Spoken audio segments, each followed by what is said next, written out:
I thought that that ARI's a little discussion of it was a good analysis of a lot of the bait and switch, a lot of the bad faith approach to it. Not that I've read it myself, of course, but I'm just so used to, and I'm sure you guys all are too, so used to the distortions. The people who want to debate Ayn Rand almost never actually address what Ayn Rand had to say, what she believed. They're always debating a straw man version.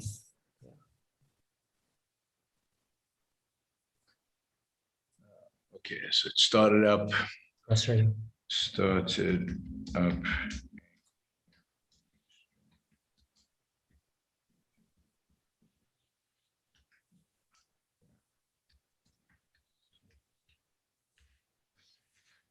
All right, let me just copy these. Everybody, we'll get started in a second with streaming, but not in the right place. But that's sometimes the way it is. We're not streaming on Facebook. I couldn't get Facebook to connect, so it's only on. Cutting that. Cutting that.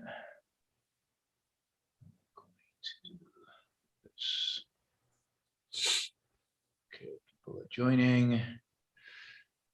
Let's close that.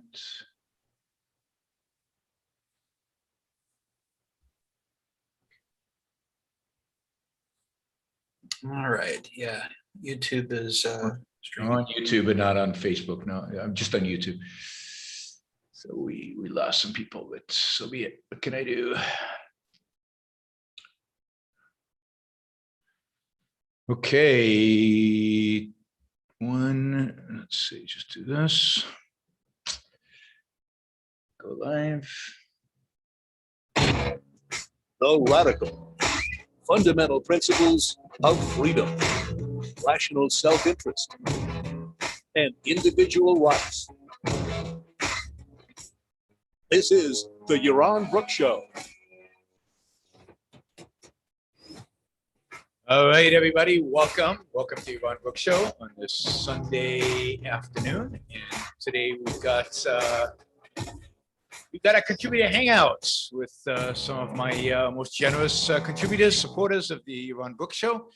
And sorry about all the technical problems. I don't know if it's Zoom or if it's Restream, but somewhere in the connection between Zoom and Restream didn't work. So I had to dump Restream and go directly to YouTube, and that opened up a new channel on YouTube. Anyway, the fun of live streaming these shows, it never ends.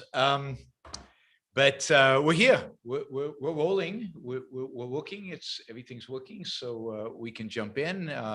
Hopefully, everybody was on the other stream, jumped over to this stream, and is catching this live.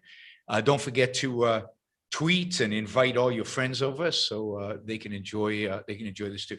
Of course, with all that, I forgot to turn on the lights. So let's do this. The way we do this, as always, is we go through everybody who's on live, have them ask questions, and then I also answer the super chat questions. So you can, those of you who are on YouTube, can use the super chat to ask questions. So let's start with Jim. Why don't you ask the first question?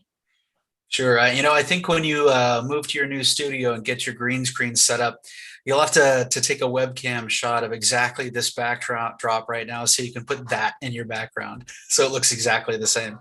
No, we need you. It's studying must be boring for you guys. This is all you look at. But all right. So hello, everyone out there. It's good to be back. It's good to be in Miami. Weather's much nicer here. I'm loving it so far. Okay, so this first question in my usual style is going to be a bit vague, but even more vague than usual. I've been trying to formulate this idea, and I still don't know what term to put to it. But one term I've heard thrown around a little bit that I'm a little iffy on is the term scientism. And the way I'm hearing this term, scientism, used sometimes is as a critique of what I'm going to call faux science, the listen to the science people on this issue or that. And obviously, as a person who's a believer in the value of science and the value of the scientific method and the value of reason, to me, science and that sense of scientism is awesome. But the idea of listen to the science, which really means listen to the authorities, which really means listen to a narrow scope of the anointed authorities, which really means listen to the politicians and the ideologues and not the scientists. Do you have some thoughts on this, and what's the right terminology to use? What's the right way of framing this? Sure. I mean, look, I think scientism is an anti-concept and a package deal.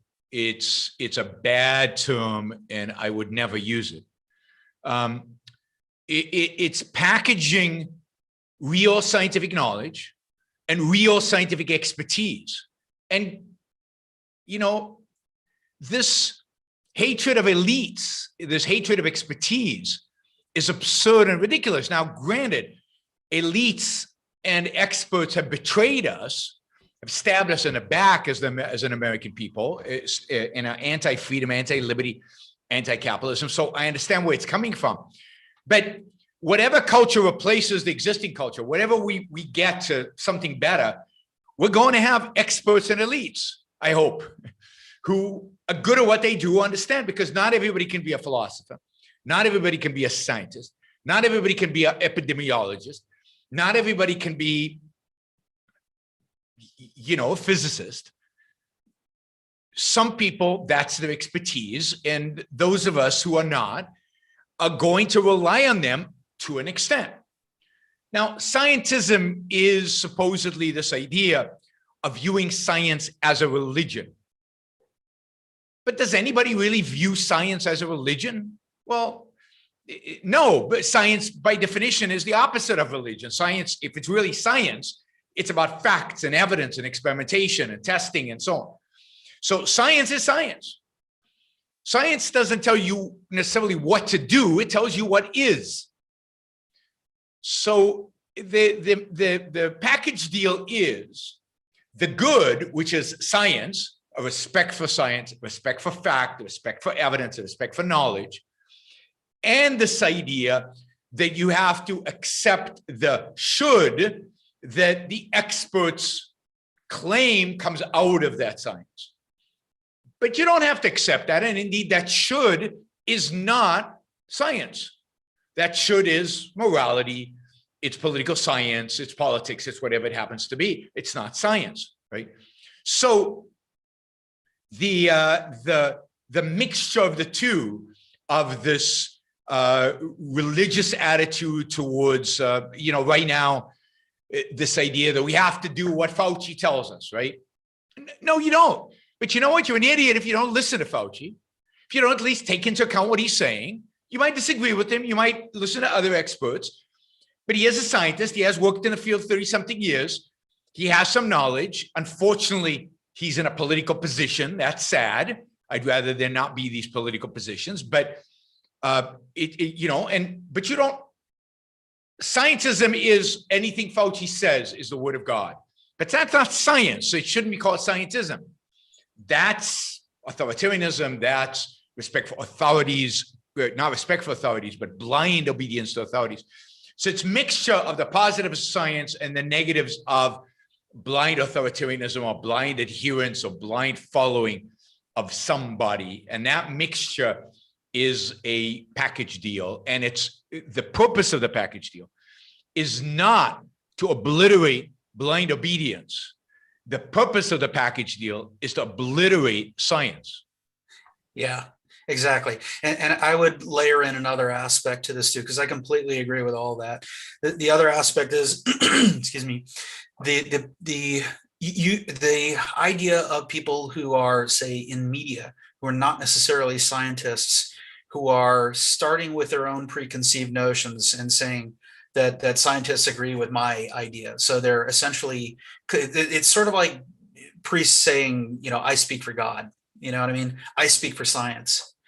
That's the part that seems to me even more insidious, is the not scientists who are telling you to listen to science, by which they mean listen to them. Yeah, but I don't know, because you need those journalists, right? I mean, part Yes. of you need the journalists to translate the science into language that we can understand and to apply it or show its relevance to our lives. So I don't think yes, they are journalists who are using this to bring about a particular agenda, right? A social agenda, philosophical agenda. And that's a problem. But the solution is not to call them scientism. The solution is to call them for what they are, propagandists, socialists, whatever you want to call them. But don't muddy the term science. And Exactly. notice that this primarily comes from the right, from people who don't believe in evolution. Yeah. From people who don't believe in science, who are skeptical about science. And look, not believing in evolution at this point is close to flat earthers, right? I mean, there's enough evidence now that it's not just a theory. It's not, well, I mean, it is a theory, but it's not just a theory. With tons of evidence, right? It's a theory that's been proven. So it's for the right to accuse people of being scientism, given their religiosity, is ridiculous. And the term does not refer again to the religious nature of those who adhere to science. It undermines the whole concept of science itself, right? Yeah, I'm still stuck looking for a term for, I guess, what I would regard as charlatanism. But you're right, I don't like the term. Call it bad science. Call it charlatans. Call it people using science for a political agenda. Call it wrong. Call it false. But don't mix it into a new term. First of all, we don't need it, but a new term that actually undermines the good, which is science. Science is a good. Doesn't mean all scientists are good. It means science is a good, unequivocally a good. And therefore, there is no scientism other than the greatness of science. And people misuse it, as Marx did, calling it scientific socialism. That's a misuse of the term science. But that doesn't undermine science. It's their misuse. Call them out on the fact that they're misusing it. You shouldn't take science on faith, but most of us don't have the knowledge of all the details that go into particular scientific theories. I mean, I know that quantums behave in a certain way. I kind of have done the math, but I haven't run the experiments myself. I don't know that those experiments are actually, firsthand are actually real. But you know what? I kind of trust the scientists, and I know enough that I believe them. It's not validated like it was if I'd run the experiments. So, don't trust the scientists on faith, sure, but don't expect to really have firsthand knowledge of everything in science that you claim to agree with. I mean, how many of us really understand Newton's laws of motion? Even though we all agree with Newton's laws of motion, I don't know anybody. Or as I said before, Darwin's evolution. I mean, really, really, really know all the evidence and run down and can prove it. Yeah, I've never been to space. The Earth could be flat, right? Just kidding. Yeah, just kidding. no, let me tell you, I've somebody who's actually traveled around the world, flown around the world. I can tell you, it's round. No edges, no flats. I flew to the edge of the Earth and it was round. So yeah, just Anyway, point to your point. We obviously can't experience all of the world and all the things that. No, of all the people out there, I believe scientists more than pretty much anybody else. Now, that doesn't mean I agree with exactly, them. And I certainly don't agree with their prescriptions. Is it just me? For what should be done, and one has to be careful in terms of what one calls science. And science is being corrupted and is becoming more corrupt as time goes on by philosophy. So one becomes more skeptical about what the scientists are saying. But that does not excuse creating this new anti-concept called scientism, which is meant to undermine the good. All right. Thanks, Jim. Matt. Well, Jim, I wanted to validate kind of your question. I have half of my questions are kind of that same vein, because that kind of feeling is something that's been irking me for, the past year. And I love the science, because I think it really gets at truth and objectivity and the capability to increase production and so many of the, marvelous things that exist, in the world today, but are not just, natural events or weren't there in the past. So one of those that's kind of related to that, I think is, like when it comes to not understanding quantum theory or specific things, but believing it. I'm reading OPAR right now. I'm like halfway through it, and I definitely do not understand a lot. Like I get some things from it, but I'm very far from saying, oh, I totally get this. But I still believe it even when I don't understand, but I don't think of myself as somebody who has faith in things. So, it's not faith. And I also don't, just because I don't want to just say, oh, it's from an authority that I trust, so I believe it, but it kind of is that. But I consider it to be because he's an expert in the field and has dedicated himself to studying it. And there's things in mathematics that I don't understand. So, and, in hard science. So I'm not a philosopher. So just along those lines of, I do believe. I don't truly know it for myself. I don't feel like I'm secondhanded, but I somewhat do just defer to the expert on that. Yeah, I mean, we certainly have to. I mean, if you go to the doctor and he gives you a diagnosis, you can check it up online, which you should. You should verify it. You should see that it makes sense to you. But you can't replace a doctor. I mean, you can get a second opinion or third opinion, but at the end of the day, some expert is going to tell you what you have. And if you need surgery, some expert is going to perform the surgery. You're not going to do it to yourself. Thank God that you're not, right? Because you couldn't. So I love experts. I love the Division of Labor Society. I love the Division of Labor. So part of the question is, how do you validate an expert? And how do you come to trust? How do you come to not have faith in, but believe an expert? And partially it has to do with his credentials, his training and things like that. And partially it has to do with, particularly when it comes to philosophy, it has to do with the things you do understand, the things you can validate in your life. Did they make sense? Did they integrate? And then, do the things you don't quite understand, do they integrate with the things you do understand? Or are they in conflict with them, right? If they're in conflict with them, then don't believe them until you resolve the conflict.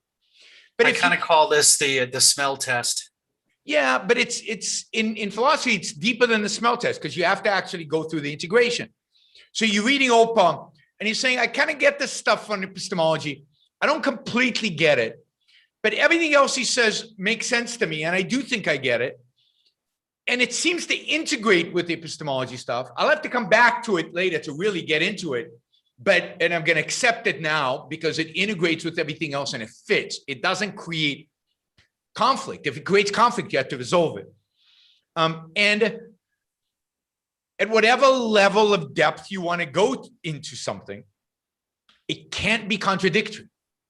I mean, if you remember, Rand defines logic as the art of non-contradictory identification. So if it's logical, it means it didn't contradict existing knowledge. It didn't contradict existing conclusions. And if it did, and it might, you have to resolve the contradiction. That's on you. That's what reason requires, demands, right? That you follow logic. So, but there's certainly a sense in which, I don't know fully all the entire objectivist epistemology and Ayn Rand only got to a certain point epistemologically. She could have gone deeper and probably would have if she'd have another 10 years, right? She was studying mathematics at before she died, because she thought that had relevance into kind of some of the questions she was still asking about epistemology and wanted to go deeper. So they're deep topics here that we're not going to know. We're never going to know. But what you do know, does it fit?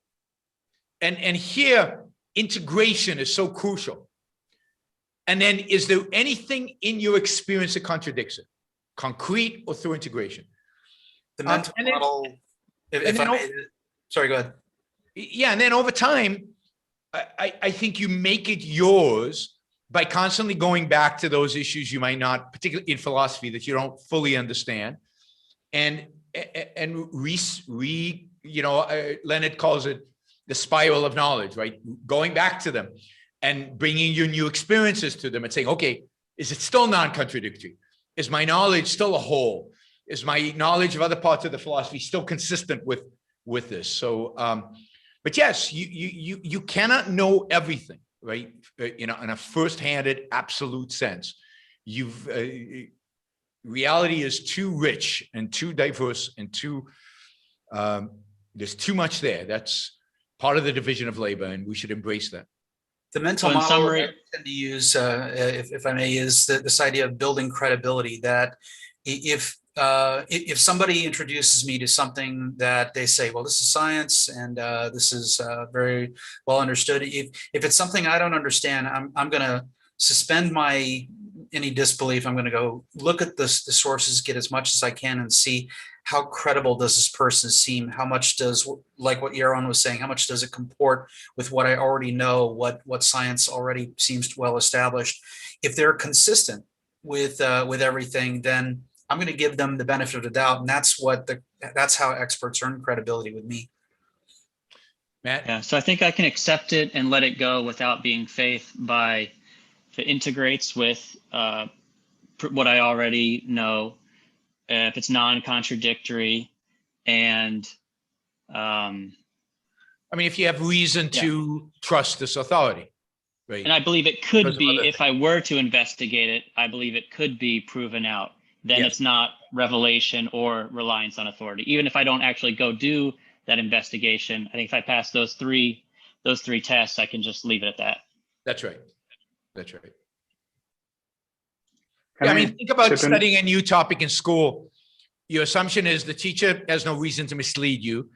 The topic's probably true, but she might be misleading you, right? Like on global warming or something. And later, if you find evidence that she was misleading you, then you would reevaluate maybe everything she taught you, right? But even then, some of it is probably true and some of it's false, and you'd have to figure it out. But at the time you're sitting there, she's the authority. You're accepting. I wouldn't say it's by faith. You're trusting her, a certain level of belief. Once you discover a contradiction, everything's open, and you have to reevaluate everything. Just like if you discover, oh no, this doctor turns out he's selling snake oil on the side, you're not going to return to him. You're not going to trust his diagnosis of you in the future.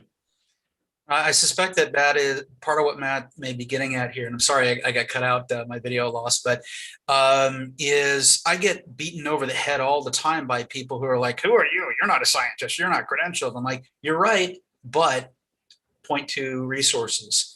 But they're trying to invalidate me just because I don't have some credential. And I don't think that's valid. And I don't accept that as an argument. Well, it depends. I know a lot of people who are amateur scientists who have no clue, and their credentials matter. So I'm not one who ignores credentials. I think credentials matter. They don't matter for everything. I know lots of people credentialed who are complete nonsense, but credentials do matter. It means you've focused and you've developed a certain expertise in a field. You might turn out to be wrong about everything, but they're not irrelevant to the question of whether I'll listen to you or not. All right, Jennifer. Thanks, Matt. Oops, you're muted. There we go. Okay. Why do you think in economics that when people make arguments against capitalism, just when they make purely economic arguments, they always talk about monopolies? Like, why is everyone so obsessed with there's going to be monopolies? And so you hear that all the time. I mean, why? It's because that's what they're taught, and that's what that's what everybody else says is the problem with capitalism, and it's repeated over and over and over again. So it's not like they're inventing this new objection. They're just repeating an existing objection. And it's in the water in America in particular, right? I mean, we have this obsession of fearing bigness. Now, it used to be also focused on big government, but we got over big government. Now we only focus on obsession with big corporations, big business. But it started in the 19th century with the muckrakers and muckrakers, sorry, and with the opposition to the so-called monopolies of the time. It's not an accident. The first law passed that really violated, separation of state from economics were antitrust laws. I mean, there'd be some laws pre that regulated railroads, but generally, this is the first law that had sweeping powers over the economy. And it is true that in capitalism, particularly early on, some companies become very, very big. And the confusion was created between the bigness and between the ability of the government to grant monopolies, which is where the word monopoly comes from. Granting, the South Sea Corporation in England was granted a monopoly for all trade between India and Asia and the UK. That was a monopoly granted by the king. It was something the king had to give you. And then there was a conflation of size with the granting of monopoly power by government, because that was the experience coming out of England of the 19th century. But it's kind of become part of the culture in the US to resent bigness, to resent big companies, and to question and to question size, and to resent to resent big business. And it's captured in this idea of monopoly. Plus, in economics class, economics 101, they spend a huge amount of time talking about monopolies. In a way, the monopolies doesn't exist even when you have very large businesses. They create this whole detached from reality vision of perfect competition, Garden of Eden economics, and then monopolies as these evil entities. And then they do all this price theory, which has nothing to do with reality, nothing. And they educate kids year after year after year with this false economics. And that's what the kids retain, because it's heavily emphasized. And a lot of kids take Econ 101. It's in high schools, it's in freshman year colleges, even if you're not an economics student. So I always tell students, that's the section in the econ book that you should rip out the pages and throw them out, because they're useless. They're worse than useless. They do harm. The whole section on perfect competition and monopoly should be trashed completely. And it's ironic too, these students being taught Marxism should also be taught that all of the major that isn't socialism. Even Marxism, right? Because that's not even Marxism. I know, because it's classical economics, and it's complete perversion of the field by these mathematics-oriented, rationalistic, detached from reality economists of the early 20th century. But it is ironic that the socialisms of the early 20th century all were about monopolizing all businesses and unions. Because they rejected classical economics in favor of socialism. Socialism is not classical economics. Yeah. All right, Javier. Hi, I didn't really come with a question, but I wanted to add one little bit of thing to the epistemology discussion of earlier. Sure. I just had a comment, which is that one thing I do is when deciding what to do with some new information that I'm reading or that I don't fully understand, is I also try to always remind myself that if I'm having trouble integrating this new information into my existing knowledge, it could also be that I've misintegrated something in the past, and it's that I'm wrong. Yep. So leaving that window open is very important, especially when tackling something very new and unusual for me, because I'm wrong a lot. Yeah. And I think being wrong is an important part of life, and failing is an important part of life. But part of that discovering a contradiction is you don't know how it's going to be resolved. You can't know it in advance. The whole point is you discover competition. Now you dig deeper to discover the source of the error. Is it past knowledge, or is it this new knowledge, or is it something completely different? Because it's not even true that there are only two options here, right? You could be right, and the new piece of information is right. You're just misintegrating, right? So there's a lot of possibilities here in terms of doing that, and absolutely we're often wrong, and it takes real thinking and real focus and energy to figure out when you're wrong. And one of the problems, I think, with the world in which we live is that people are not happy and excited about engaging in those activities, that thinking, that figuring it out. It's so easy to fall back on your tribe or on the truth that you've accepted and you must fit everything into, whether it's, and I know people who are objectivists and take objectivism in that sense as a religion, right? They never challenge it. They never question it. It's just the truth, and everybody has to fit into it. Otherwise it's wrong. And they never question their own knowledge, and they never question their own understanding, and they never question the ideas that they have. And that's true. I see that everywhere, certainly in politics, but in the culture at large, it's everywhere, sadly. All right, Daniel. One of the things that I've heard talked about with the vaccines is that maybe we would go to having a vaccine passport to be able to move between certain countries. I'm actually asking if maybe that's not such a bad idea. I mean, if you did away with national passports that basically say you pay taxes in a particular country, and you went to a passport that in effect is saying, I'm not harmful, at least walking in. Is that really such a bad thing? I mean, I don't think so. Mm-hmm. I think if part of the job of government is to on the border, protect us from infectious diseases and protect us from crooks and criminals, one of the things that an ID does is it allows that government to look you up in a database and make sure you're not a criminal, you're not affiliated based on your intelligence organizations with some terrorist organization, and maybe in a time of a deadly virus, are you not a threat medically? Now, there's a question of how bad is COVID and who's susceptible, and is this the virus that justifies these kind of things? We'll put that aside. Certainly in theory, I think a passport that includes a little section with, here's what I'm vaccinated in terms of contagious diseases, I don't see why that is wrong. I don't think it's a violation of anybody's privacy. I don't think it's a violation of anybody's rights if, those viruses are clearly a risk to people. And if I can guarantee that I don't have that risk, that should be a positive. I don't see why anybody would oppose that. The people who oppose it, and it's fascinating to watch this right now, the people who oppose it, who are people that insist that everybody be treated equally, even when everybody's not equal.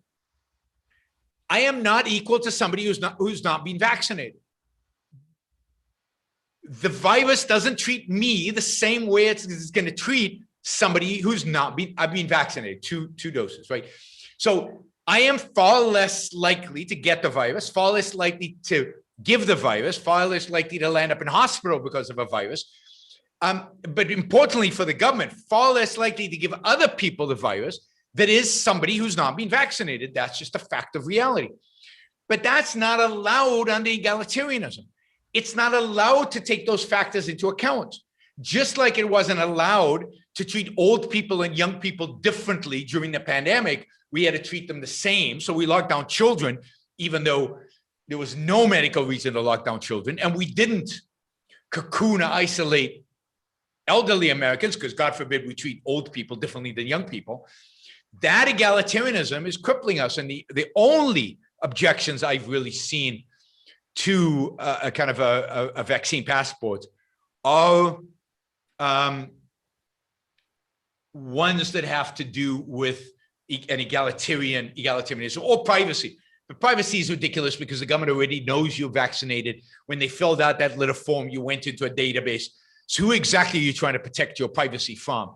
So the only reason not to have that is an issue of egalitarianism. So yeah, I'm all for it. It's the only reason I got vaccinated, because I'm not actually that worried about the virus, although people say I should be.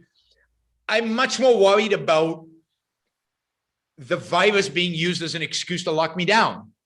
And if I can get a vaccine and the vaccine will reduce the likelihood they can lock me down, then I'm going to get the vaccine. It's because, you know, so that's what I did. Now, it turns out that they're not freeing me up in spite of the fact that I'm vaccinated. And it's still hard to travel. And although it is much easier to get into Israel, for example, now with the vaccine. So they don't trust the little piece of paper that CDC gives us. And who would, going back to Matt's problem with trust, right? It's a little piece of paper that can be easily forged and easily replicated. The idea, and this, it drives me nuts, these things. The idea that the CDC has had 1 year to prepare for this. And what they came up is a little piece of paper with somebody's little scribbled signature on the line saying you've been vaccinated, rather than a little secure app that the pharmacist could just scan in and just say, yes, he's been vaccinated, and it would be secured by the blockchain. I don't know, you know, but your, you know, Apple Face ID, right? The Face ID of this person. Exactly. Something that's easy to verify, because now what's going to happen is the only way we're going to get a green passport is they're going to have to take this stupid little card. They're going to have to transfer it into some kind of, you know, electronic form that is secure. A year they had. They couldn't have done a competition between some high-tech companies who could develop this and make it available for anybody who's given the vaccines. I mean, it's just mind-boggling. And you know why they didn't do it? The reason they didn't do it is, again, egalitarianism.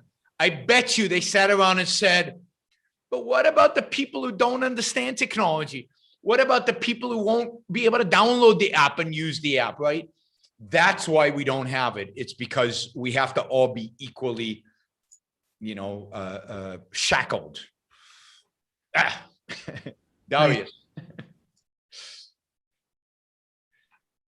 I don't have any particular questions, but I will just add a comment or two about some of the interesting things that have come up. Sure.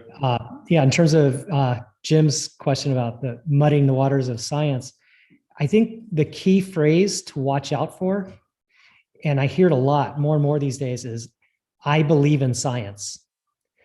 You know, when I hear that phrase, then I know, yeah, something's off, because science is not something you believe in. It's like Yaron said, it's just, it tells you what is. The other thing I thought of is, I think it was Matt was talking about experts. In terms of scientific experts, if you listen to enough, especially like a kind of a messy science field like climate science, if you listen to enough science experts, you eventually will hear contradictions between them. And so then, like Yaron said, how do you resolve that? One thing you don't hear a lot in common discourse is that in science, every scientific concept has air bands around it. There's no such thing as like the precise answer. There's always an air band around an answer in science. And so a lot of the resolution to these conflicts between experts comes down to just understanding the air bands that they're working with. There's a huge range of uncertainty in their answers. Yes, up to a point, right? Up to a point. You can't have indefinite, you know, air band. The air bands get narrower and narrower as we get more and more knowledge. Absolutely. Yeah. There's more and more agreement about what is actually there. All right, good. Let's see. Who do we have? Emmanuel. Hey, Yaron. Can you hear me? Yep. Oh, okay. On a completely separate subject altogether, keeping on your toes, I guess. What are your favorite readings on business management? And I guess in particular, culture, corporate culture.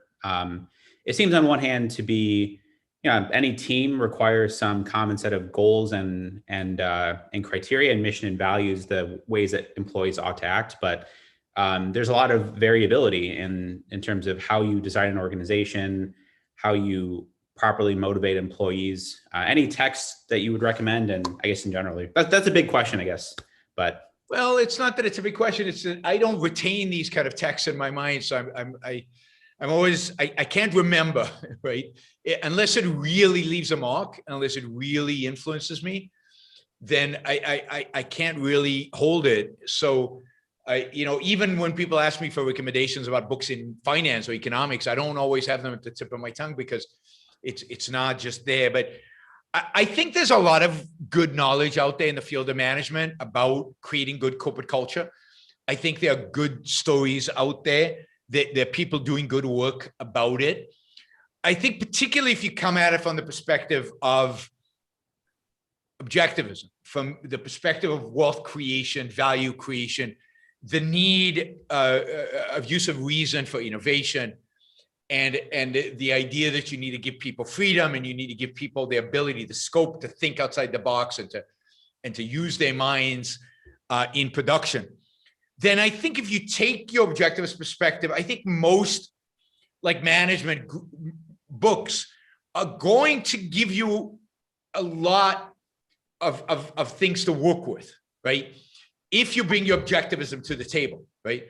And take the good out of the management book and separate it from some of the BS that most of them have. Right? So I think that integration is incredibly valuable because, and a lot of times they'll talk about the same concepts we do in objectivism, or they'll touch on them, but they'll use very different terminology. So bringing the two terminologies together, figuring out where the overlap is, I think is valuable. Objectivism is a huge amount to teach us about creating a good corporate culture because we have a huge amount to say about how to create good culture. And it's the same basic principle, the idea of a team needs to have a purpose, a unifying purpose, and people have to buy into that purpose. And it's important to motivate people around the purpose. And part of that motivation has to appeal to their self-interest, to their rational self-interest. And the way to motivate them is not through emotion, but through an appeal to reason, appeal to fact, and appeal to rationality, not devoid of emotion, but not emotionalistic. The way to deal with other people is through respect primarily for their productive ability and their minds within the context of work. And the application of justice, things like, well, if there's a bad apple in a team, he's going to destroy the team. And the just thing to do is to get rid of the bad apple because it's unjust for everybody else to have to. So it's applying those basic principles of objectivism to the particulars of team dynamics, but a lot of the concretes about team dynamics are things that go beyond objectivism and require specialized expertise. And then your challenge as an objectivist is to try to tie it together. And unfortunately, I don't have kind of the better books. And I don't know that they're the better books because I'm not an expert in the field. So I read a bunch of stuff on strategy. I've met a bunch of stuff on kind of team building and stuff, but I don't know if it's the best because I haven't done a survey of the field. Yaron, I could throw out a book. All Sure. of our C-level officers in my firm, we're all reading at the same time a book called Dare to Lead by Brene Brown. It's not so much about management as it's more about leadership. Mm-hmm. It's an okay read. It's pretty interesting. I don't agree with necessarily everything, but I'm getting some interesting insights. I find that almost all the successful management books have some interesting aspects to them, some insights to them. They have to be connected. The beauty about business is if it doesn't work, it affects the bottom line. And if it doesn't work enough, you lose and you go out of business. And books that don't work when applied are not going to sell because ultimately the examples they give, people are going to say, oh, I tried that. Didn't work. It was a complete disaster. So versus self-help in life, where success is more amorphous and it's not clear what is exactly is success and what is achieved and who is happy and who's not and so on. In business, there's a clear-cut criteria. Does it make money or doesn't it? Does the business thrive or doesn't it from a financial perspective? So the filtering out of the garbage happens much quicker, right? So I think the traditional gurus of business management actually pretty good because otherwise they wouldn't have survived that test. It certainly seems true that there is a certain, there's objectivity at the end of the day of a P&L and your actions are either incrementing in a positive direction or not. But in a more confusing way, you could have two businesses that have entirely different corporate cultures who emphasize different aspects of reality, really, and two that could be equally successful. Apple focused on quality, and Sony on low cost. They're absolutely, and they had very different cultures beyond that. Not only in terms of the goal, but I mean, Apple in its early days, Apple in its later days, same CEO, Steve Jobs, had two different cultures because he learned and he got better. Pixar had a very different culture than Intel, both incredibly successful, very different culture. So culture is contextual. And part of the context is who the leader is. Part of the context is personnel. So there is no one way to lead in business. There is no one way to do strategy. There is no one way to motivate employees because people have different values and leaders have different values and therefore going to emphasize different things. And that's what makes a rich. Now, there are principles that I think apply across the board. If you abuse your personnel, I mean, really abuse them, it's probably not a good thing, no matter, right? Now, some people claim Steve Jobs abused personnel. I doubt it, right? He might have yelled at them, but yelling is not abuse if it's, again, context, right? And particularly given if he also really respected them and really listened to them and really accepted when they disagreed with him, and he yelled at them when he was frustrated with them. You can do a lot, right? And people focus on the one thing. So, yeah, I mean, Steve Jobs and Bill Gates were very different CEOs, very different, and yet both incredibly successful, both brilliant, and both huge bottom lines. So I think a lot of leadership comes down to who the boss is, who the leader is. And it's why any book you read, you have to bring into the context of your situation. Because part of, if you've got a boss, part of what you're trying to do is also manage your boss, manage your relationship with your boss. And part of reading and thinking about management is to try to understand that relationship, not just the relationship with your people who work for you. And business is hard and complicated partially because it's about people, and people are hard and complicated. Thank you. Before we move on, I'd like to give Manuel a specific recommendation. Good. It's called Am I Being Too Subtle? It's by Sam Zell. It's particularly recommend the audiobook because he reads it himself. It's his autobiography in his own voice, and he's a colorful entrepreneur, and it is very compelling to listen to. And I think it really hits the right spot between being principles that apply, broadly enough across different industries.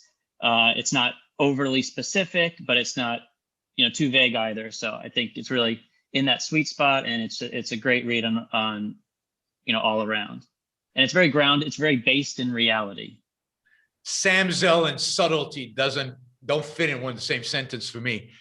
So he's great. Sam Zell's one of the great real estate developers of all time, and a great investor, and has amazing timing, seems to always get out of commercial real estate at the top of the market and not be in it at the bottom. He's just a legend in Chicago, a real legend. Talking about a legend from Chicago, Jonathan, you're up.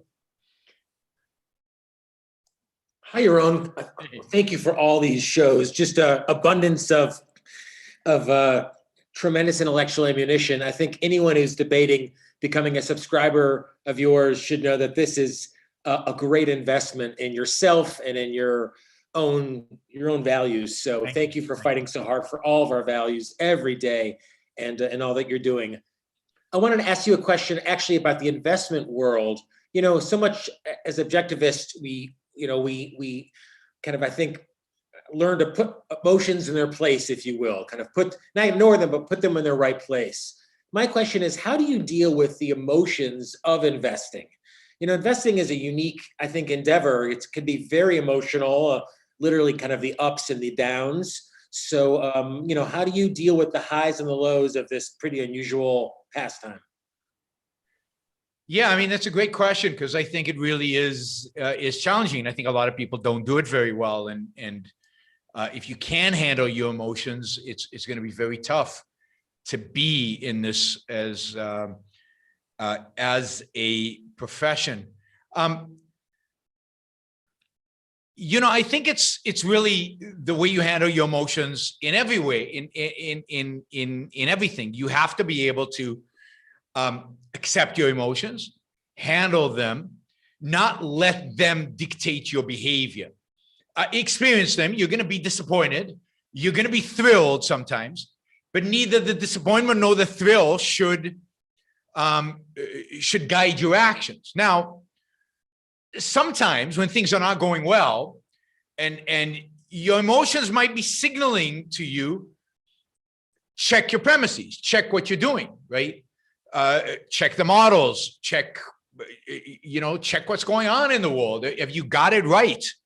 And certainly last March challenged everything I believed about what we were doing, because I'd never seen anything like it in our portfolio, right? In my particular portfolio. And you have to question what is really going on. Now, my conclusion at the end of it is, I'm right, the market's wrong. I just need to be patient. And, I've seen some really good interviews with Cliff Asness, who has had a really, really rough 18, 19, and 20. Terrific invest up to that point, and then hit a kind of a rough spot in 18, 19, and 20. And it's devastating, because your investors leave, your AUM, your assets under management, start diminishing and start shrinking. You're not making money for your investors. And let me tell you, losing your own money is nothing. And, people say objectivists were selfish in this narrow sense. I have no problem losing my own money. I don't, 1 iota of sleep I don't lose when I lose my own money. Losing other people's money, that's when emotions really kick in. That's when you get really upset. That's when you really struggle as an investor. And he lost, he wasn't really losing. It was more that he wasn't keeping up. Darius knows the dimensional funds guys, and dimensional funds have struggled, had a few years where they haven't been doing as well as their benchmarks. And it's the same for I think similar reasons that I think Cliff Asness was struggling. And he gave a lot of interviews about what this spurred in him, what it spurred him to do more research, check his facts even more closely, go back to the drawing board over and over again and make sure that what he believed was true is true. And then if he came to the conclusion that was true, to stick with it and keep going and wait. Now he's done phenomenally over the last 3 months, since the beginning of this year, I think late last year and the beginning of this year. So some of that is he's seeing, redemption, if you will, but it's, you're going to feel the emotion. You have to deal with it like any other powerful emotion. You have to figure out if the emotion is indicating a real problem or not. And then you have to check your premises, and you have to, when the market gives you a signal that maybe you're not doing something right, you have to check your premises. But at the end of the day, sometimes you just have to plow through it and stick to your guns, like we do in many aspects of our lives. The same is true in investment. Yeah, it looks like Darius wanted to say something. Oh, sure, I will. I mean, yeah, I often have clients ask me, what are you going to do to protect my money when the market crashes? Well, the answer is we've already done it. If you haven't already put the measures in place before the crash, then there's nothing you can do once the crash happens. So the key to me to manage emotions is to have a plan in place. If you have a plan for, let's say you're withdrawing, you're living off your portfolio, that's when market drops really, really sting. Well, if you have enough in reserves, like 30% in bonds or something like that, then you can ride out most crashes. Yep. That's the beginning of a plan. So it's one way to manage emotions is just to have a good balance between things like stocks that drop and things that are a little more stable. Yes, I mean, last March, given that I have a particular strategy, it's, and investors pay me to do a particular strategy. what really hurts is when something you could never imagine would happen happens. And what happened in March, I could have never imagined happen. Now, maybe that's a failure of my imagination. Well, But part of it was stuff like that happens. part of it was that on March 21st, 22nd, the Federal Reserve on a weekend said, hey, we're going to support the economy. We're going to start on Monday morning buying billions and billions of dollars of treasuries. A good friend of mine who was running an options company, specializing in treasuries, got wiped out. You know, he's gone. But again, that is something I think you can actually predict, because you know that in a crisis, the Fed's going to do stuff like that. It did it in 2008, but I have to, you know, and yes, looking back, there's certain things that happened that I could have predicted. Now, from us, you know, we've come to call Wednesday, March 18th, Black Wednesday, because for us, it happened March 18th. By the 22nd, we were starting to make money and we were recovering and made some of the money we had lost. But over 3 days, March 16th, March 17th, March 18th, we lost more money than I could ever imagine ever losing in any period of time, never mind in 3 days. And the reason was that certain players in the market behaved in ways that I did not predict, that affected my portfolio in ways that I didn't foresee. And, you know, they delevered, which affected my portfolio. But that was devastating. And then you go back to the blackboard and you say, what did I do wrong? And, you know, I now have something in place that will prevent that from happening in the future. There are ways to hedge these things, but it's devastating. And daily it can be devastating, because daily you can invest in a stock thinking it's going to go up and it doesn't. Now, most of us have, after a while, investing appropriate expectations, right? But there is, when you manage money, when you manage money like we do, Darius is very diversified and has clients, you know, has clients that put in, you're looking at the entire portfolio. So you really are risk protecting. I'm paid not to do that, right? I'm a piece in somebody's diversified portfolio. Right. So it's and so is Jonathan. So it's a very different perspective for us. Right. Yeah. You're managing a particular strategy. Yes. I would say for the vast majority of investors, 2020 was actually a masterclass in long-term investment principles. You know, dramatic events, they come out of nowhere. Significant declines in stocks they're actually fairly common, but they're always temporary, and the stock market always recovers before the economy does. You know, all those principles end up being those time-tested principles end up being completely true in 2020. Absolutely. Jonathan, anything you wanted to add? No, thanks again for all you do. Sure, thanks. All right, let's do a couple of super chat, and then we'll do one more round. And then, all right. Why are intellectuals uncomfortable with happiness? Because it requires selfishness, or that selfishness leads to happiness? Which is their primary target for destruction? I mean, I don't know that there is a primary target for destruction, and I think it partially depends on the intellectual. I mean, Sam Harris would argue that he's for happiness, but against selfishness. Jordan Peterson is anti-happiness and anti-selfishness, as you must be if you're anti-happiness. Different intellectuals are going to have a different perspective on these things and define them differently. It's not clear that what Sam Harris means by happiness is the same thing we mean by happiness. But I think at the end of the day, what they're really uncomfortable with ideologically is self-interest. I think that's what unites them, right? What unites all the intellectuals out there really is that they've accepted implicitly or explicitly the morality, a moral code of altruism and a moral code of selflessness. And that even somebody like Sam Harris, who's preaching happiness, is against self-interest, which is bizarre, because happiness for what, right? For you, right? So it's, but partially he's saying the way to be happy is to recognize there's no such thing as you, which is bizarre in and of itself, right? It's the negation of self. His whole methodology is about the negation of self. So it's, I think ultimately it's about morality that they're uncomfortable with the morality of self-interest. Is taking things personally a sign of low self-esteem or passionate commitment to justice? Well, it depends what you mean by taking things personally. You should take things personally when they're personal, when they're relevant, when they're important, right? When they justify. But does taking things personally mean you should get angry, mean that you should get upset, mean that you should lash out? So it's too vague of a term really to comment on. What you should be is a proponent of justice. And when an injustice towards you is committed, you should be upset and you should fight against it, right? At least to the extent that you think it's worth fighting against it.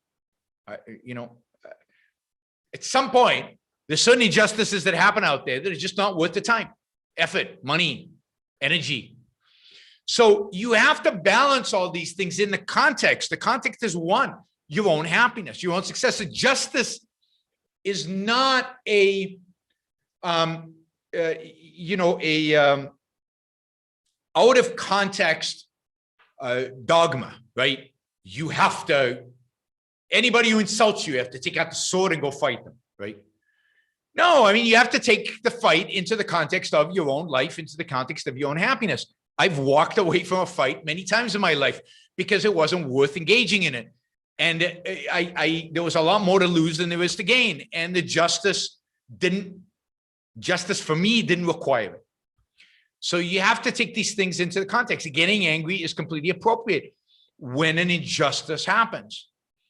But freaking out over it is letting your emotions guide you instead of your reason, your logic, your mind.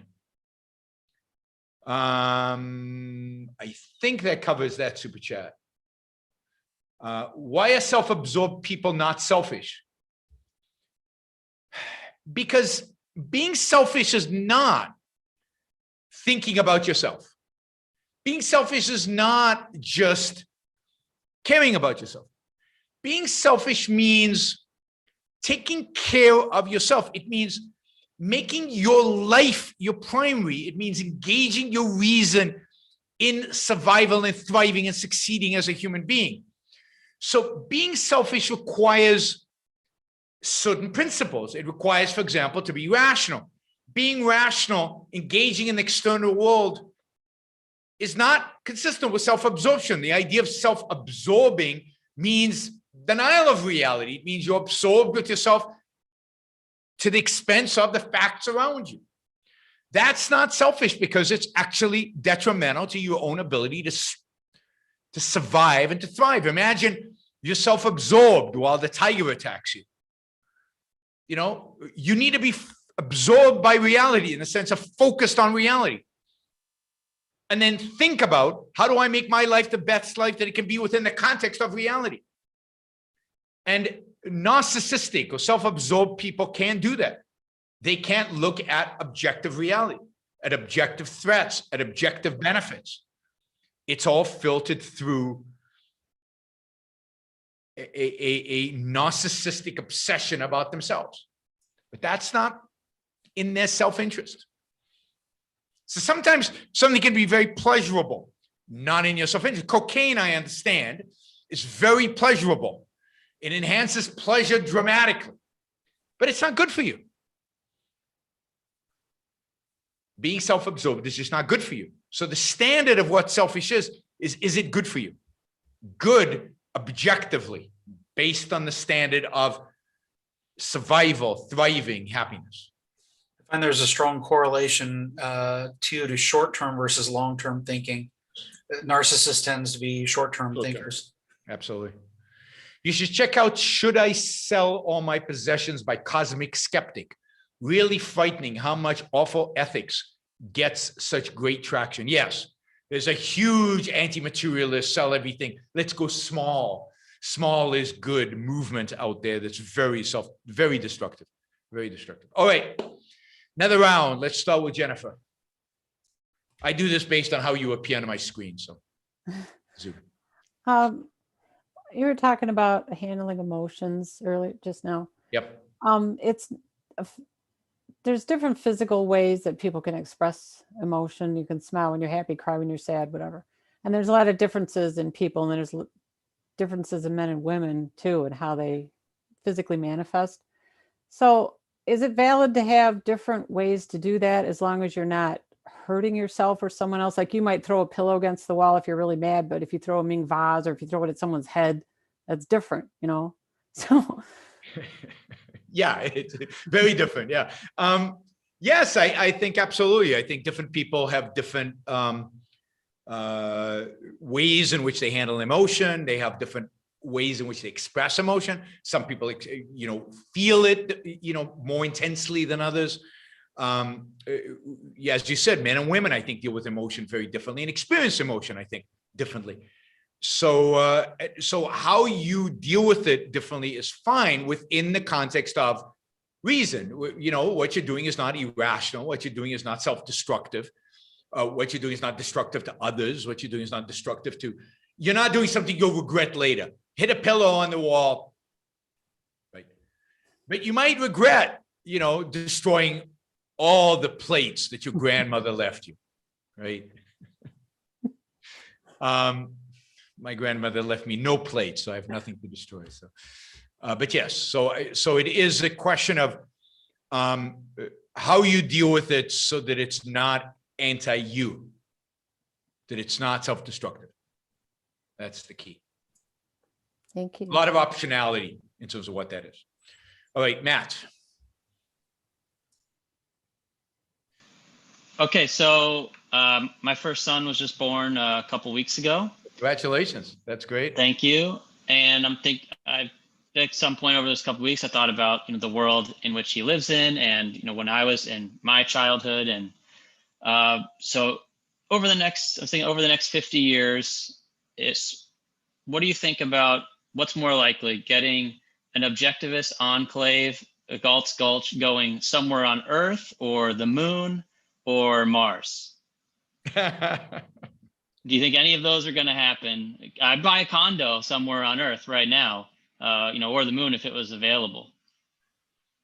I mean, the easiest answer to that is to say the thing least likely is the one that I would bet on, which is Mars, right? So the furthest away from the devils on Earth is the most likely where it would happen, is on Mars. But then, but I'm not so sure. So the way I think of it is not that there's going to be an objectivist enclave. The way I think of it is there going to be a place on Earth, and let's assume Earth because I don't know what's going to happen to the moon and Mars. Is there going to be a place on Earth that is in the direction of a free world, an objectivist world, right? Because I think these things happen incrementally. I don't think there'll be an objectivist revolution. I think there will be movements towards more liberty, more freedom. People in the culture will be more rational. There'll be better art. There'll be better science. And people will constantly be thinking about, oh, what's so good about this period? Why is there better art? Why is there better? And they'll slowly start identifying reason and rationality and self-interest as some of the things. And that'll be growing and that'll be influencing more. And so I think of it incrementally like that. And I think it's more likely that happens than you have an enclave, because I actually think that enclaves are likely to be destroyed by the bad guys. I think the bad guys are vicious and bloodthirsty. I mean, and they're willing to do anything to destroy their enemies. And I think that it would be perceived as an enemy and would likely be destroyed. But I think it's much more likely that a certain country, a certain area on planet Earth, a certain culture somewhere, I don't know where, is moving in the direction of, has a better culture, has all the elements in place to lead to ultimately that objectivist world. I don't think we'll have it in 50 years, but I think we'll have a culture moving in that direction in 50 years. Yeah, it won't be someplace that is intentionally started for that purpose, but will almost accidentally evolve in the direction of, thanks to good principles. Now, if somebody can start a colony on Mars and get a nuke up there that can be delivered to Earth, then I'd vote for Mars. Right? Because I think you need a defense mechanism. If you're going to do this, Make sure you can defend yourself, and I make recommend- sure you're willing to be ruthless in defending yourself. I recommend you read Robert Heinlein's The Moon is a Harsh Mistress, which is Yeah, but even in The Moon is Harsh Mistress, he leaves the moon by the end, because even that has turned out that it's not going to go in the right direction. This movie. I mean, Heinlein is very pessimistic in the end about any culture that survives beyond a few decades. It's going to become statist. So you have as this hero bouncing around planets to keep looking for freedom and keep establishing a free society, and then it goes rotten and they bounce the next one. And, you know, because I think Heinlein at the end of the day misses the crucial role of philosophy, misses the reason why they can't stick to freedom. Even though in The Moon is a Harsh Mistress, there is a character who's a Randian, which is a direct reference to objectivism. But you know, it's going to be interesting in that sense. I wish I was, you know, I hope I can live another 50 years so I can see how it plays out. I mean, the thing about death that pisses me off the most, it's not any fear of death or anything like that. It's like all this stuff is unfolding in the world. There's a story. And I have to leave in the middle. It's like leaving in the middle of a movie or leaving in the middle of a, now that's true forever. So you'd have to live forever to see how the story unfolds. But the thing about pisses me off about dying is, whoa, wait a minute. I'm curious about what happens tomorrow. I don't want to give up tomorrow. 50 years is a slight outside possibility, right? If some of the biotech guys listening to the show do their job right, and we get some real innovation, there's a chance I could live 50 years from now. More likely 30. So, all right, Jim. All right, real quick. Go ahead. I messed up. Yeah, go ahead, man. That's fine. Go ahead. So real quick, easy one. I liked your recent video about Atlas Shrugged being the greatest novel, but I was thinking the whole time, isn't it the greatest work of art, period? Why just novels? What would be a greater work of art? I think it's hard to compare works of art because they do different things, and the only way it's the most philosophically consistent, obviously. Philosophically, it's the greatest work of art but sculptures can't have a philosophy in the sense that a novel does. And within the realm of sculpture, there is perfection. Just like in the realm of literature, you could argue that Atlas Shrugged is perfection. There is perfection in sculpture. And to say that one is better than the other one aesthetically is just from a aesthetic perspective. I don't think you can make those kind of comparisons. Okay.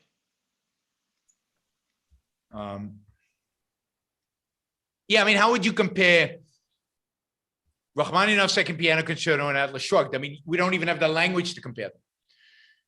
You can say this is the pinnacle in music, this is the pinnacle in literature, and literature has a philosophical element, which music just doesn't. It has a sense of life, but no philosophical element. So from an aesthetic perspective, both are great. So that's the sense which I think you can't really compare. All right, Jim. All right. I'll introduce this by saying everything private is becoming public. So this thought has dawned on me recently. I've been musing on it, that a big way that statism is being layered back in to America and throughout the West is by a swapping of private for public. I think if we look to what our founding fathers intended, or even just look to the 19th century, in the 19th century, I think that your average businessman would have been somebody who in their family house on a busy street would set up a shop in the front of the house. People would come in and buy whatever it is they made or did and go. And they might hire people temporarily. They might hire people long-term, but it was all private. And when we look at the history, certainly since then, there seems to be this gradual defining of everything that used to be private as public, including to this very day. We're seeing examples of where politicians feel comfortable with telling you how to behave in your own home. If God forbid you have a party in your own home during the COVID pandemic, we'll make sure you can't get electricity in your house.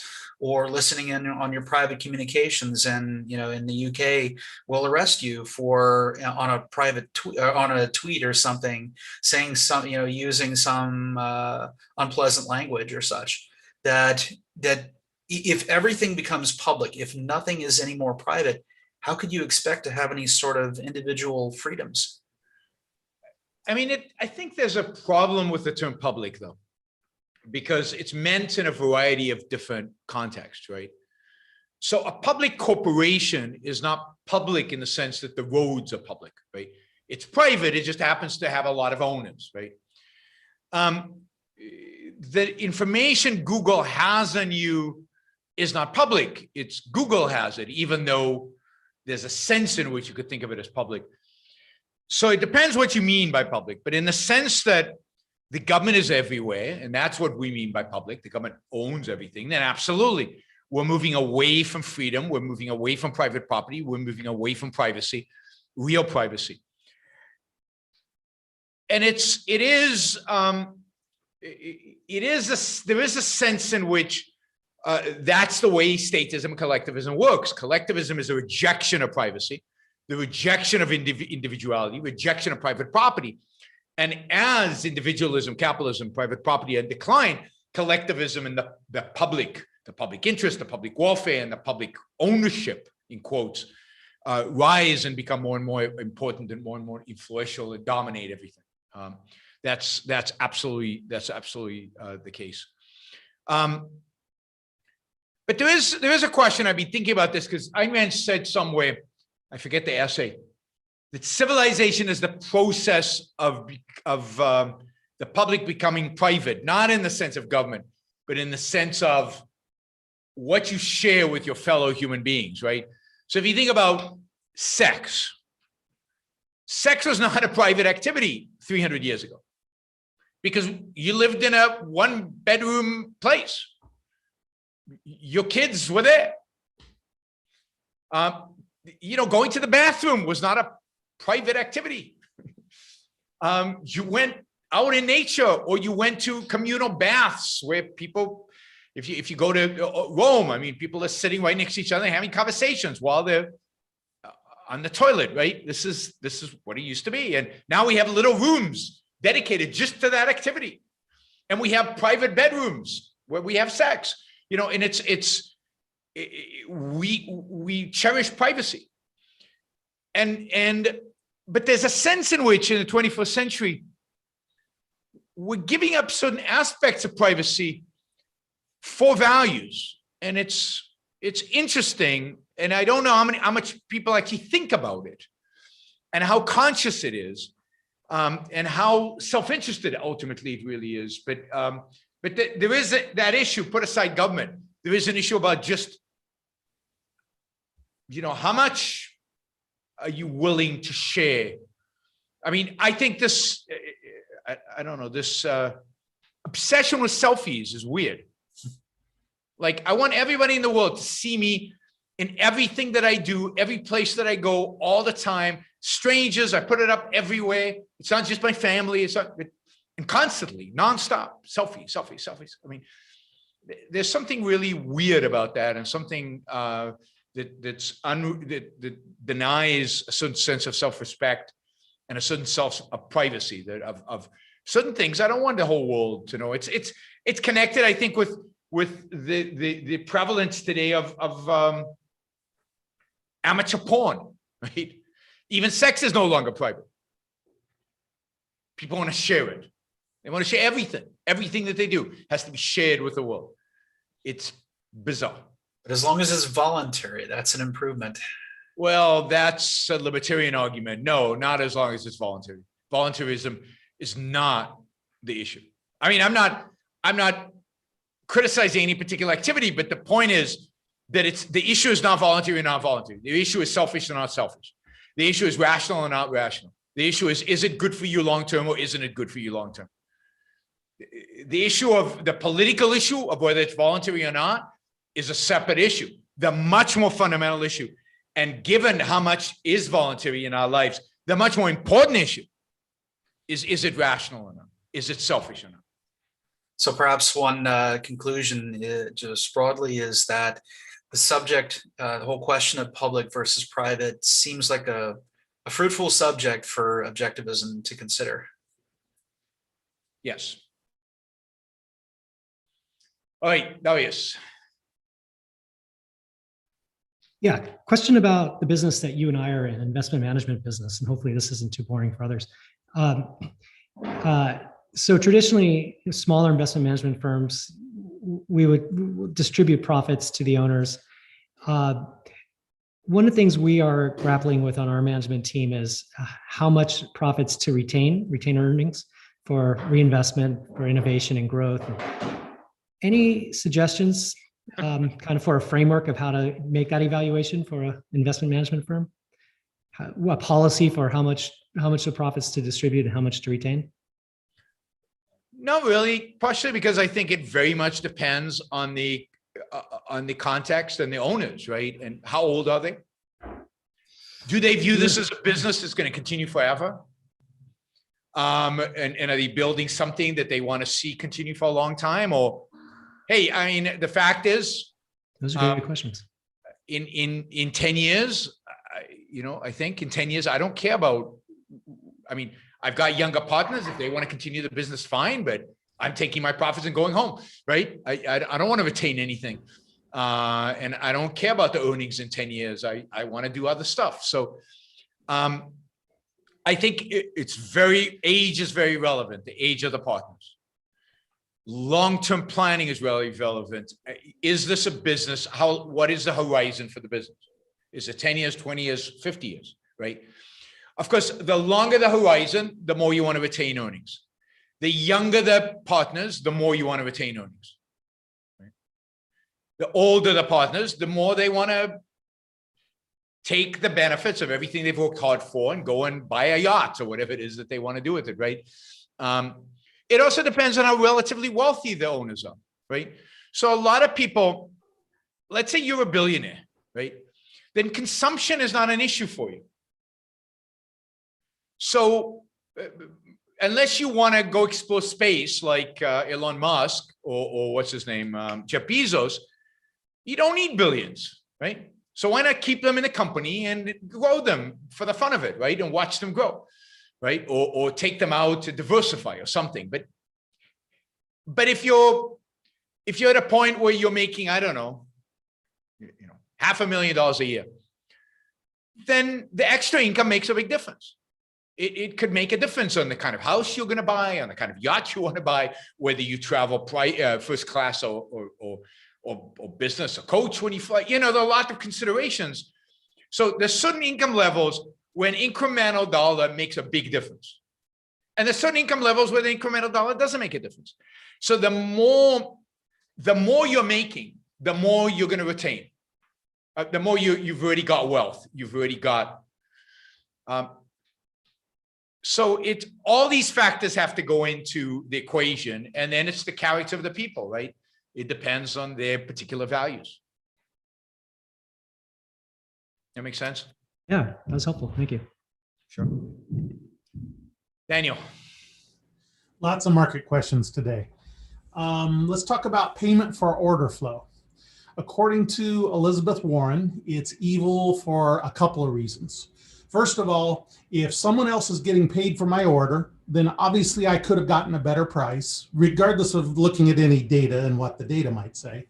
And second of all, it doesn't allow proper price discovery. Instead of seeing my order as a resting order in the market, whoever gets my order matches it in their book, and the market sees it as a trade that prints to the tape as opposed to an order that hasn't yet traded.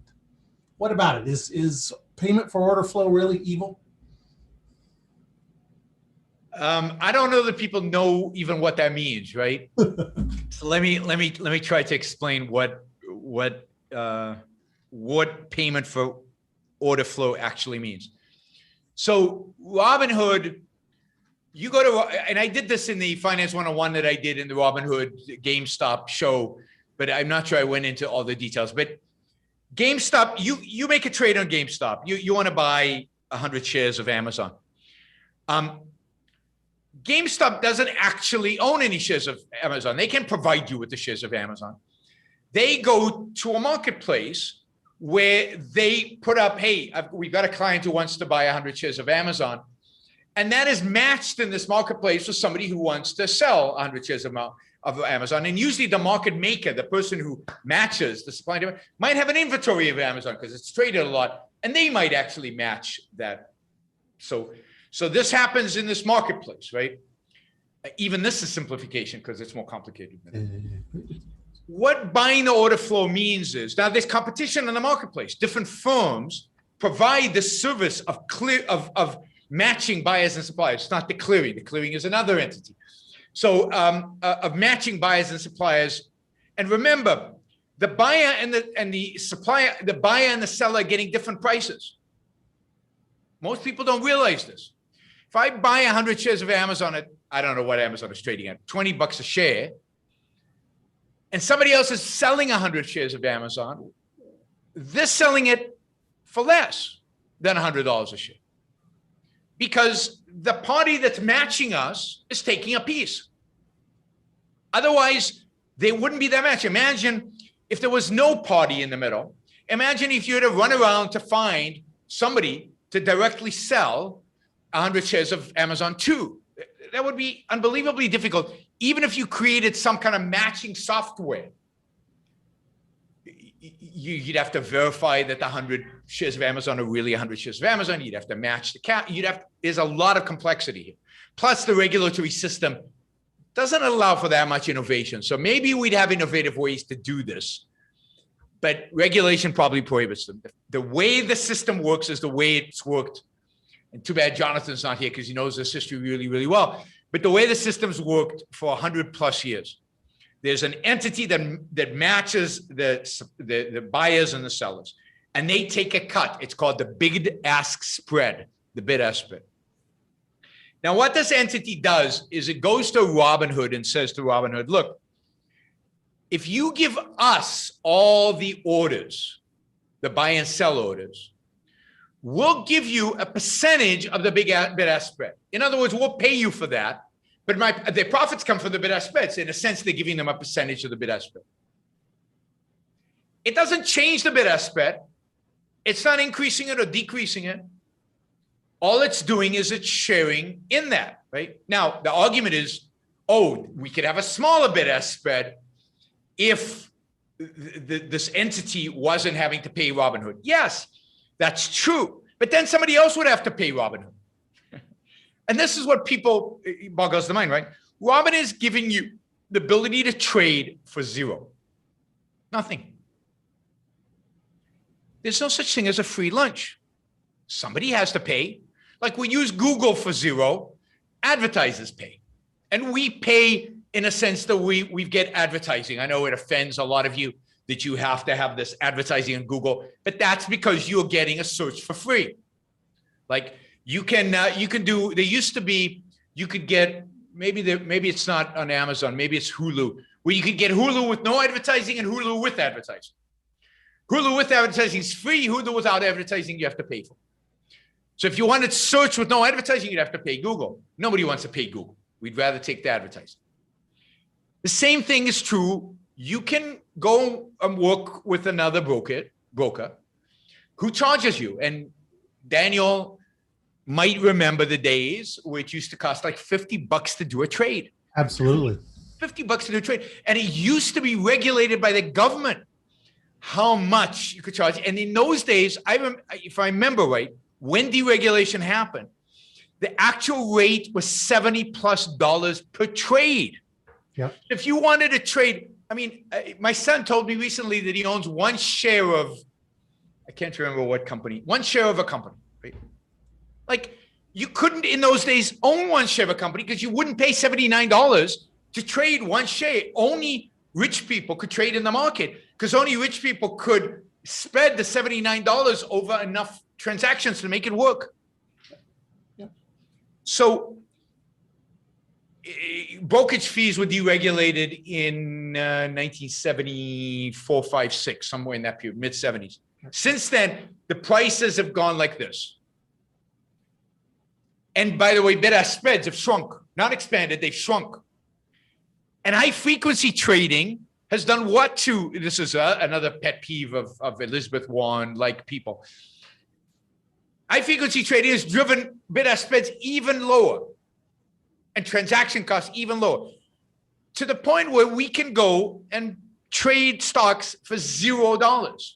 Well, the way Robinhood can give us that service is by selling the order flow to a market maker. And they don't sell it to one market maker, they sell it to a few. Citadel happened to be the largest market maker that Robinhood sold it to. So the accusation was that Citadel had undue influence on Robinhood. But no, there's still price discovery, because who is discovering the price? The price discovery is primarily by the market maker. If they suddenly see lots of people buying, then they start raising the price. If they start to see lots of people selling, they start, and that is all manifest in the bid-ask spread. And of course, other people are observing the order flow, and you can see the order flow. You can go online and there's services that will provide you with the bid-ask spread, how much demand there is on the buy side, how much there is on the sell side. No, I mean, if anything, this is making everything more efficient. Now, the only way around it is to stop zero commissions. And maybe, I don't know what would happen in a truly unregulated world. I mean, so much, and you know this, Daniel, so much of our financial markets, the way exchanges work today, the way market makers do their business, the way everybody works is driven by regulation rather than market competition. It's really sad and so hard to tell what the world would look like if there was no regulation. And the truth is, there's actually good information in that order flow. Oh, yeah. And so probably there would be a different mechanism where a Citadel would pay you directly better than mid-market. And that's what the studies show. They look at the execution prices people get. They're averaging mid-market or better. Yes. Then if you just go to somebody, you know, TD America, everybody's going, you know, if you go straight to the exchange, you can't get as good of a price as you can going to Citadel. So what do you care? I mean, because the fact is that it's a business of scale. These businesses make a tiny fraction on lots of trades. And what they're buying is lots of trades. Partially because they want to make a little bit on them, but partially because the information is valuable to them in order to set bid-ask spreads as they move. And they make money off of that. But that's a beautiful thing because it makes the market more efficient, not less. absolutely. And finance is the transaction of finance is an economies of scale business, particularly right now. Now, maybe in an unregulated market, there would be ways for us to match demand and supply more efficiently. I'm sure there would be. But we don't live in that world. And this is about as efficient as markets can be given the constraints that they face. I'm still impressed at the idea of just having practically unlimited liquidity thanks to market makers. It's incredible to me. It is. Although some of the stocks I trade in have very, very, very limited liquidity. So, and I like it that way because that's where the inefficiencies are, right? That's where you make your money. You make your money in illiquid stocks. It's hard to make money in liquid stocks, I think. I mean, it's hard to make alpha excess profits in liquid stocks. When Citi's trading for less than $10 and it's a million bid up. Yeah. Let's see. All right. So we've got a few quick super chat questions and we'll call it a day. Man, a big one right off the bat. How did St. Thomas Aquinas' efforts to bring Aristotle back work? Do you know? I mean, I'm not an expert, but basically he was already considered the genius of the time, the philosopher of the time, had a lot of credibility going for him. So when he said, the Catholic Church, you guys need to read Aristotle and we need to take his ideas seriously and we need to bring it in to our dogma, in a sense, everybody took him seriously and he brought it into an analysis of scripture, but also into an analysis of reality. Well, one thing he did was bring reality into the Catholic Church, and including the reality of individual happiness and the need for individual happiness. The challenge, and the reason this took so long in a sense, is that the Catholic Church took Aristotle as dogma and treated Aristotle as if he was another god. And so they, for example, accepted Aristotle's science, not the methodology, but the actual science that he did as dogma, even though it was completely wrong. I think almost all of Aristotle's actually so-called discoveries scientifically are wrong. What's important about Aristotle's science is the methodology engaged in. So then it became what's called scholasticism, which is using logic to analyze text, analyze scripture, analyze phenomena. Sometimes it was good. Most of the time it was how many angels can sit on the top of a needle and dealing with that logically. But as the methodology came into that world, the culture started to change. This is my point about the objectivist culture in the future. Very, very, very slowly, reason and logic starts entering the culture, to the point where when the Renaissance hits, and the Renaissance, again, doesn't hit in one day, it's a slow cultural evolution. They're ready for man as a hero, Greek sculpture, Greek art, and the beginnings of science. But it's a slow evolution. But I'm going to do more shows about this, about the history of these things. I want to do a series of shows on the Cave and the Light. And I'm going to start rereading that book and bringing it into the shows, because I think that is a book about cultural change on the grandest scale possible. And I think there's a lot for objectivism to learn from that. How much to get me, Yaron, to write a poem? I don't think you can get me to write a poem, because I can't. I can't write a poem. I could write something that pretended to be a poem, but I couldn't write an actual poem. I just don't have the skill to do that, or the talent to do it. I'd love to read poetry. So, $100 would get me to read a poem. I love poetry. I love poetry when it's read, right? I don't actually like reading poetry as much as listening to poetry, listening to other people reading poetry. And when I like to read poetry, I like to read it aloud. I like to hear it. And I think that's fun. So if any of you would like me to read a particular poem online, I'm happy to do it. Hey, Yaron, just joined. Have you ever seen Hassan Piker's anti-capitalist videos and streams? He's extremely influential for a lot of young people. No, I haven't. I'll look him up. I don't think exhibitionism is a new phenomena. It's just that amateur porn, etc., are new ways to manifest itself. I don't know. I suspect it's not a new phenomena, but I think that I think we went through a period where we viewed sex as something private, as a culture, and I think that's changing in unhealthy ways. The extent of it, not the phenomena always existed. I think it's an extent issue. But I don't know. I'm not an expert on exhibitionism, so I don't know. All right, cool. Thank you. Thank you guys for supporting the show so generously. Thank you all guys for being here. Thanks for the super chatters. I'll be on, I don't know, next week. I think Monday and Tuesday, but I'm not sure yet. So we will have to figure this out. Thanks, guys. Have a great rest of your weekend. Bye.